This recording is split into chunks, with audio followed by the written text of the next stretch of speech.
I just started crying and I looked around the room and I said, who is here? Who is doing this? Like, there must be some really amazing artistic angel that had come and had, God said, have mercy on Patti and help her with this. I could never have created that. Never. I praised God. I thanked him. I cried. I was just so joyful. And then I realized something.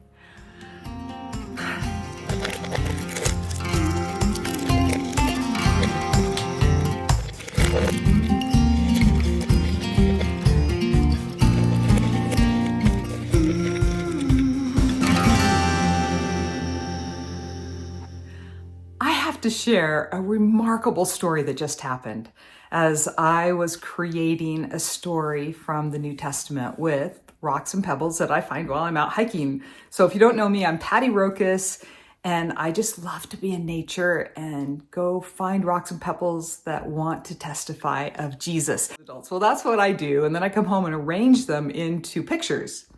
So I'm working on my 4th book on the miracles of Jesus, and it's really hard, but very fun to start a new picture.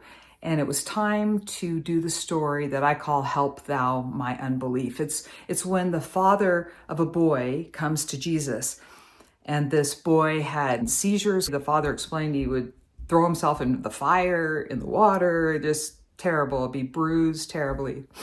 I'm sure, completely desperate, the father brings a child to Jesus and says, will you heal him? And Jesus says, well, do you believe? And the father says, speaking for all of us, help thou my unbelief. Boy, I've said that many times. And God does. He strengthens our faith. And through his grace, miracles happen. So, as you know, the story goes that Jesus then casts out an evil spirit from the boy. And before the spirit leaves, he throws the boy into another epileptic attack, and then the spirit runs away. And the boy is healed, and Jesus raises the boy. So I walk into the studio, and I say my prayer, which I always start with, that I know I can't do this. But it's impossible. You can't shape the rocks. It's just like whatever shapes you have. So I said my prayer, told Heavenly Father what I was wanting to accomplish. I open my eyes and my eyes land on this rock. This rock. I just love it. And I must say, as a matter of fact, Caleb, a young boy, came and gave it to me when I was out hunting for rocks on his beach. So it's especially special, but I didn't know what to do with this. So I picked this up and I'm like, yeah, that's cool. And then my eyes land on another rock, which has a very similar coloring and really interesting markings. And, you know, it's beefy and heavy. And so I'm like, okay, I got to get to working on this art piece, you know, why am I playing with these rocks? But I just start moving them around just for fun. And all of a sudden, they click together and I realize this is Jesus. This is a perfect form of Jesus, kneeling. I can't tell you how floored I was. Like, I could see it. I put it down on the canvas and I just started crying. I'm not kidding you. Tears must have squirted forward. Like, I was that shocked and amazed. I just started crying and I looked around the room and I said, who is here? Who is doing this? Like, there must be some really amazing artistic angel that had come and had, God said, have mercy on Patti and help her with this. I could never have created that. Never. I praised God. I thanked him. I cried. I was just so joyful. And then I realized something. This Jesus that the angels just gave me, it didn't work. It wasn't the right Jesus. As horrible as that sounds. I figured, well, maybe it was for another story, because I still have 5 more I'm going to do. So I pushed it aside. And I said, this is not the Jesus I want. This is not the Jesus I need. And I said, I want a Jesus that's standing in authority, and, you know, and throughout history, the arm to the square is a sign of authority and power.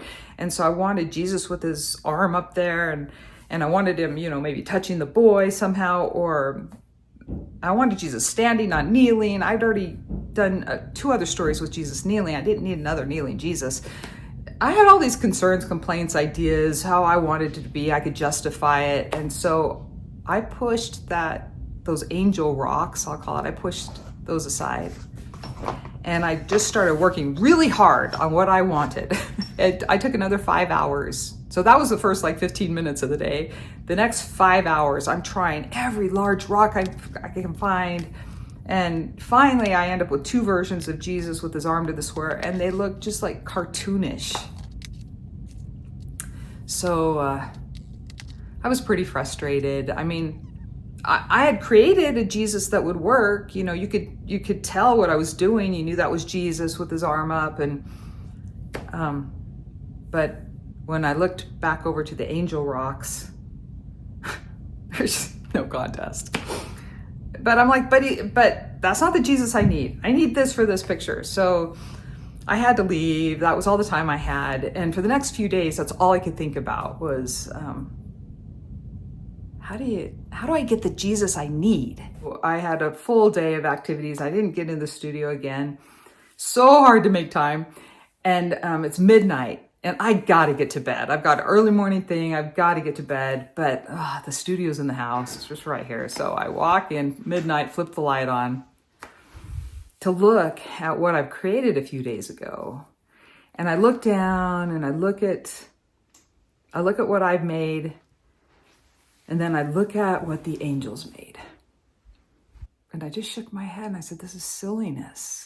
What I've made has no energy, no movement, no joy, no magic. And what the angels made in, a few minutes was just perfect. So I just shook my head and I said out loud, I said, to the air, to the midnight room, I said, all right, angels, if you guys are around, this doesn't work because I need Jesus with his arm to the square and touching the boy, and it's not what I had envisioned. It's not what I wanted. And then all of a sudden an idea came to my head, which makes me wonder how many of our thoughts are really our thoughts. So what if Jesus was holding the child? And I thought, I can't do that. That's too hard. How would I possibly depict that? I grabbed 2 long rocks that would be the legs of the child, and I just put them on top of Jesus's arm.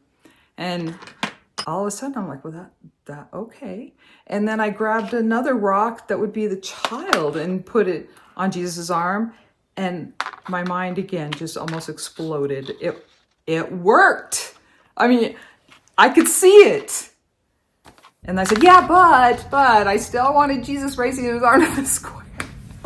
And I mean, how audacious after all this. But then an idea came to me. I was like, okay, well, if I am in profile, which the rocks are, and if I were to raise my arm to the square, it'd be kind of behind my head. And so I thought, that's not hard. I'll just put a hand above the head. And I did that. And from my perspective, it worked great. Later, I showed it to other people, and they're like, is that a candle behind his head? Is that a beanie back there? Nobody knows what it is. I know what it is. So that rock I picked up was angular, as if the boy was seizing. And the compassion of the Lord to be patient with that and to know that the spirit would be gone by his authority and power. I was just looking at that, just like, unbelievable. Well, now it's like 12:15, 12:30, midnight. So I flipped the switch off and go to bed and wept in bed at the majesty of God. And thought, how many times does something happen in life where I have in mind what it needs to be, what it needs to look like, how it needs to unfold, how somebody needs to behave, or how it needs to look. And I reject what I have because it's not what I want. It's not the Jesus that I wanted. So I laid in bed and repented and apologized and celebrated the glory of the Lord, his patience with me. So then I got to go back in the morning and go in and finish it.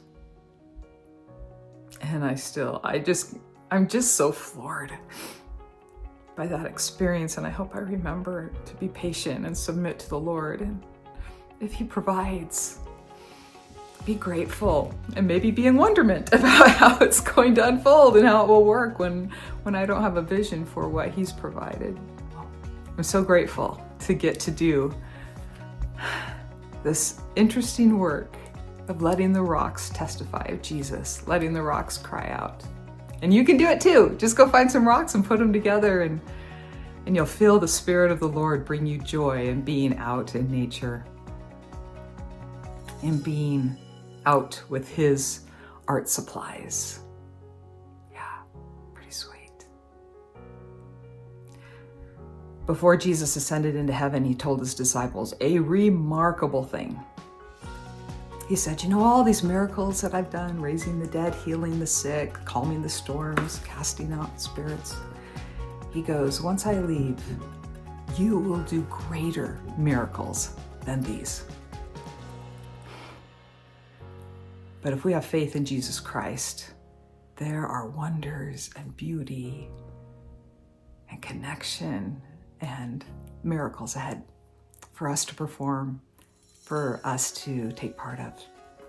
And so I join with you in begging the Lord to help thou my unbelief and make my faith great to do all the things that he would have me do in this life.